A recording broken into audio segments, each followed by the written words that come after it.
Hello jewels, welcome to the Jewel Box, where we adorn ourselves with precious stones for the glory and the beauty of God.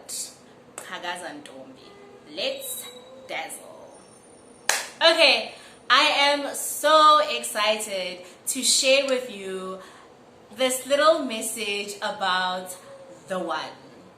Hey bo, ngithi Mr. Righty.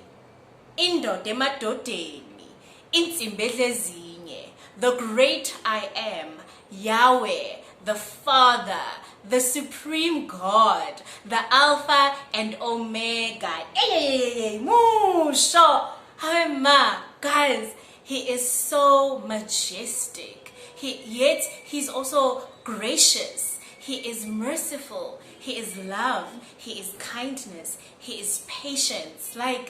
Ebo, guys, God is so beautiful, and He instructs us to honor Him, to give ourselves fully to Him, and allow Him to occupy our hearts and our lives completely, because He is a jealous God. He wants no competition, because akekho fana kunye naye. I mean, really.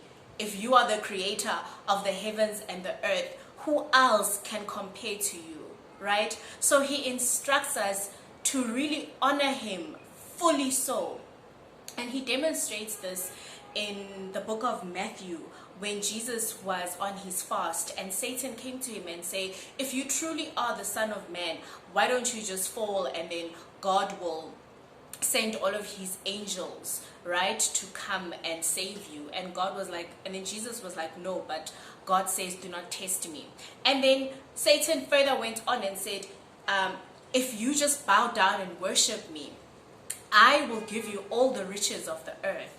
And Jesus said, get behind me, Satan, for I will serve no other God but God Himself. God says, serve no other God but me, right? And in the 10 commandments, the first commandment that He gives us is to worship Him and only Him, to make no idols on this earth, right? And then in the Lord's Prayer, we say, hallowed be thy name, which means your name is holy, your name is ultimate. So all of that just cements the majestic power of God that should not be compared to anything on this earth. And so I just want to share a quick testimony of how I was sort of distracted concerning the sovereign nature of God.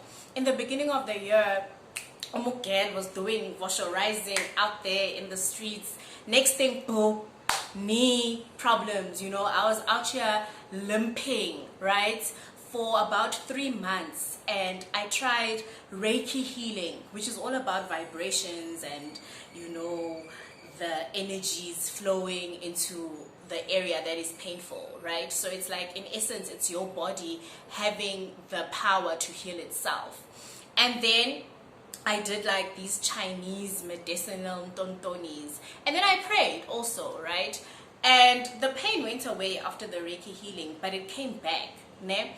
And then this one time I was having a conversation with my roommate, and she was just like, Lerato, I don't think that God actually intended for us to be our own gods. We ought to be submissive to His healing power, And I was like, what is this girl saying, right? And fast forward, I had back problems. Guys, I'm so getting old. Knee problems, back problems. Anyway, so I was in excruciating pain. Like, my back was so painful, and it went from my lower back, all the way up to my shoulders, right? And I just remembered the time when I was injured, my knee was injured, and I was like, Lord, I am not going to go back there, and I'm not going to do Reiki healing and all of those things, because who gets the honor from that healing, right? So then I was like, okay, in the mighty name of Jesus, I pray for healing and restoration concerning my back. And I kid you not, same time I was healed. Like there was no Chinese medicinal what. There was no Reiki healing. It was just the name of Jesus and me applying my faith in Jesus, and that brought forth my healing. So that just reminded me that God really wants us to worship Him in all of our being. I don't know if I'm making any sense right now. God, please help me to make sense. Like, He wants us to worship Him in spirit and in truth, fully, no competition, right? So may you just be rested in the identity of Christ and in His power and in His wisdom. Allow Him to order your steps. Allow Him to give you comfort. Allow Him to give you healing. Allow Him to penetrate every area of your life. And with that, I love and leave you. Goodbye, jewels. Mwah, mwah.